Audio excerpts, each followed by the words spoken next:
subject is EVS, means Environmental Studies. Chapter 9, Where does water come from? म्हणजे पाणी नक्की कुठून येते? Can you tell? सांगा पाहू. का सांगता येईल का? Choose the right answer and put a sign next to the proper picture.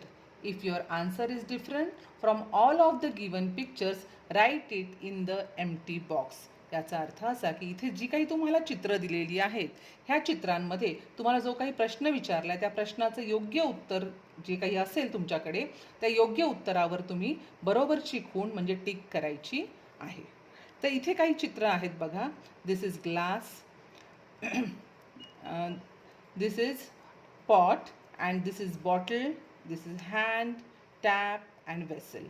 तर इथे तुम्ही ही जी काही भांडी बघताय त्याच्यामधल्या भांड्यांमध्ये तुम्ही ज्या भांड्यातनं what do you drink water from, तुम्ही पाणी कशातून पिता, what do you drink water from, तुम्ही पाणी कशातनं पिता, हे योग्य उत्तर जे असेल तिथे तुम्ही टिक करायची आहे. आणि याच्यापेक्षा डिफरंट म्हणजे जर वेगळं तुमचं काही उत्तर असेल तर ह्या चौकटीमध्ये तुम्ही ते ड्रॉ करून त्याचं उत्तर लिहायचं आहे. Second question is what is this drinking water store in. हे पिण्याचे पाणी कशात साठवलेले आहे किंवा कशात साठवले जाते. First is water jug, pot, water jar, vessel, water pot, this is also pot and this is tank, water tank, our schools water tank. मग तुम्ही हे सुद्धा चित्र पाहायची आहेत आणि याच्यामध्ये what is this drinking water store in, हे पिण्याचं पाणी कशा कशात साठवलं जातं याच्यावर तुम्ही टिक करायचे आहे. Third question is where do you think this store drinking water come from. याचा अर्थ पिण्यासाठी साठवलेले हे जे काही पाणी आहे ते कशातनं आलं असावं. इथे अजून काही चित्र आहेत तुम्हाला बघा. First is well, dam, boring handpump, river and pond, म्हणजेच विहीर, धरण, बोर पंप, नदी अँड तलाव. याचीच इंग्लिशमध्ये नावं आहेत well, dam, boring pump, river and pond. याच्यामध्ये सुद्धा where do you think this store drinking water come from, हे पिण्याचं पाणी जे साठवलेलं आहे इथे वरती जिथे आपण हे ड्रिंकिंग वॉटर स्टोअर केलेलं आहे ते स्टोअर केलेलं वॉटर कुशातनं येतं हे योग्य उत्तरावर तुम्ही खूण करायची आहे. मग ते आपल्याकडनं वेलमधनं पण येतं, विहिरीतनंही येतं, डॅममधनं येतं, तुमच्या घरी कुठनं येतं हे पाणी ते तिथे तुम्ही टिक करायचे आहे. Can you tell where does all this water come from? The answer to this question is rain. All the water that we get comes from rain. म्हणजे where does all the water come from?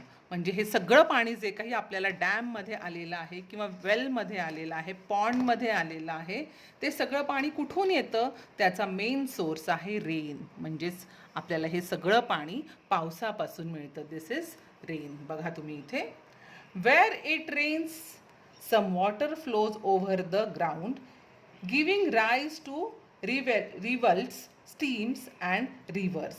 Some water collect in low lying areas such lakes are formed. म्हणजे पाऊस पडल्यावर बघा लक्षात घ्या, पाऊस पडल्यावर त्याचे काही पाणी जमिनीवरून वाहते. जेव्हा पाऊस पडतो तेव्हा when it rains some water flows over the ground, काही पाणी हे जमिनीवरून वाहते.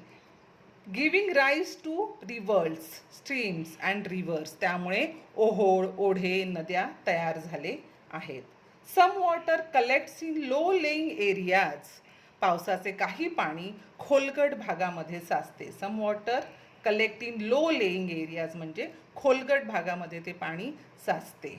दच लेक्स आर फॉर्म्ड, आणि मग त्यापासून तलाव तयार होतात. A flowing river is sometimes blocked by building a wall. म्हणजेच काय, नदीचे वाहणारे पाणी काही वेळा बांध बांधून किंवा मोठी भिंत बांधून अडवलं जातं, त्यालाच दिस इज कॉल्ड अ डॅम, त्यालाच आपण डॅम असं म्हणतो. डॅम म्हणजे धरण. When it doesn't rain the water from the dam can be used. जेव्हा पावसाचं पाणी पाऊस पडत नाही, पावसाचं पाणी हे कमी असतं, आपल्याला ते पावसाचं पाणी मिळत नाही, तेव्हा हे डॅममधलं पाणी आपण वापरतो. Some rain water seeps into the ground. पावसाचं काही पाणी जमिनीत मुरतं. Some rain water seeps into the ground. Ground म्हणजे जमिनीत काही पाणी हे जमिनीमध्ये मुरतं. To obtain this water we dig wells. आणि हे पाणी काढण्यासाठी विहीर खणली जाते. टू ऑब्टेन दिस वॉटर म्हणजे जमिनीत मुरलेलं जे काही ग्राउंडमध्ये मुरलेलं पाणी असतं ते काढण्यासाठी वी डिग वेल्स म्हणजे आपण विहीर खणली जाते. This water can also be taken out by using hand pumps and borewells. हेच पाणी जमिनीत मुरलेलं हेच पाणी काही वेळेस कूपनलिका वापरून सुद्धा बाहेर काढलं जातं. बोरवेल म्हणजे कूपनलिका. Sometimes water in the ground comes out in the form of springs.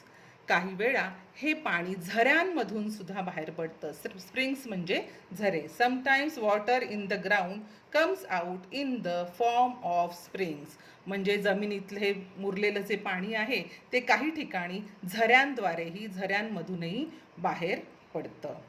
Some sources of water are form naturally. जमिनीमध्ये पाणी मिळवण्यासाठी जी काही ठिकाणं आपली आहेत ती निसर्गतः काही ठिकाणं तयार झालेली असतात. नॅचरली म्हणजे निसर्गतः आपोआपच तयार होतात. However places like wells and dams are man made. पण डॅम म्हणजे धरणं आणि विहिरी मात्र माणसांनी तयार केलेली आहेत. काही ठिकाणं जी आहेत पाण्याचं जिथनं आपल्याला पाणी मिळतं ती काही ठिकाणं ही निसर्गतः तयार झालेली असतात नॅचरली आणि काही ठिकाणं ही मॅन मेड असतात. मॅन मेड मीन्स माणसांनी तयार केलेली ही ठिकाणं असतात. If rainfall decrease. जर पाऊस कमी पडला the water store in this places also decrease. जर पाऊस कमी पडला तर ह्या ठिकाणातलं सुद्धा पाणी कमी होतं. म्हणजेच पाणी जर जमिनीमध्ये कमी मुरलं ते कमी गेलं तर आपल्याकडे विहिरीलाही कमी पाणी लागतं.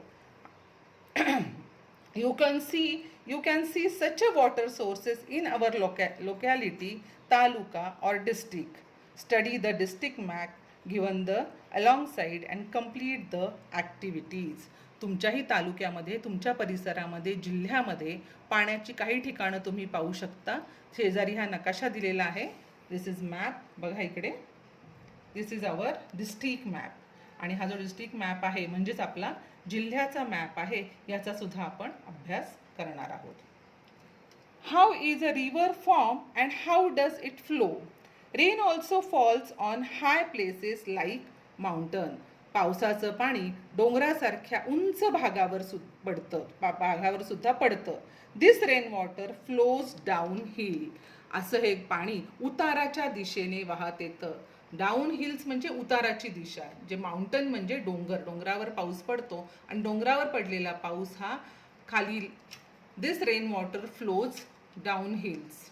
Numerous rivers of water flowing down hills join together to form of river. अशा पाण्याचे असंख्य ओहळ. Numerals rivers of water flowing down hill असे बरेच ओहळ डोंगरावरनं खाली येतात. जॉईन टुगेदर एकत्र एकमेकांमध्ये मिसळतात. टू फॉर्म अ रिव्हर आणि असे असंख्य ओहळ एकत्र येऊन एक मोठी नदी तयार होते.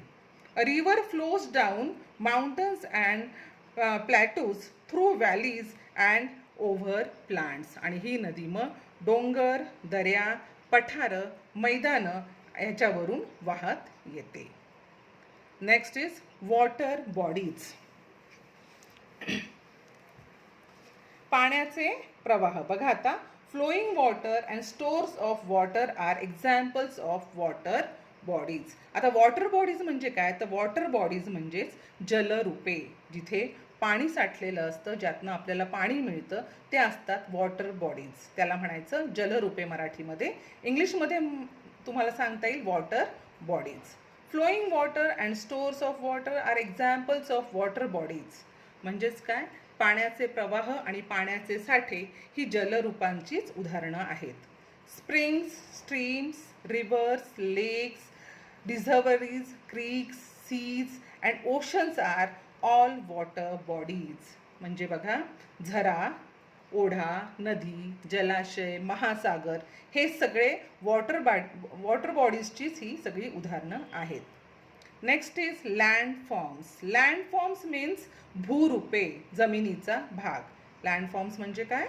जमिनीचा भाग. लँडफॉर्म्स.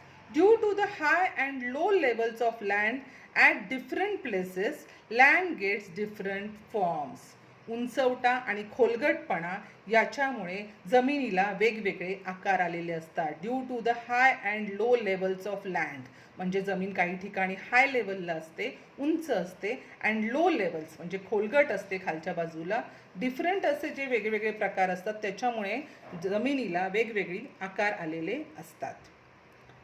माउंटन्स, पिक्स, hills, हिलकॉक्स, प्लॅटूज, plains, passes and valleys are some of the land form. म्हणजेच काय? पर्वत, शिखर, डोंगर, टेकड्या, पठारे, मैदाने, खिंड, दरी ही काही लँड फॉर्म्सची उदाहरणं आहेत, म्हणजेच भूरूपांची उदाहरणं आहेत. आज आपण इथपर्यंत शिकूया. एवढाच आज अभ्यास करूयात आणि त्याच्यावरच आपण काही गोष्टी लेखन करूयात. ते मी तुम्हाला आता इथे वाचून दाखवते.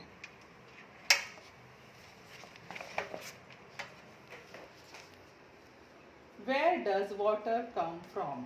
Water bodies. The different forms of flowing water and stores of water called water bodies. Springs, streams, rivers, lakes, reservoirs, creeks, islands, seas and oceans are the different examples of water bodies. The rainwater. The rainwater is the main source of water. The rainwater gets collected and run down the slopes in the forms of streams, hills, rivers and rivers. Lakes are formed due to collection of rainwater in the low-lying areas. Flowing rivers are blocked by constructing walls. These are called dams. The rainwater that seeps into the ground is called obtained by digging wells and bore wells. At some places, the groundwater comes out of the ground in the form of springs. Next, landforms म्हणजेच भूरूपे. The different shapes of land which are formed due to the differences in the high and the slopes of the land are called landforms. Mountains, peaks, hills, hillocks, plateaus, plains, passes, valleys are few examples of landforms. आज आपण इथपर्यंत शिकणार आहोत. याचा पुढचा भाग आपण उद्या घेऊया.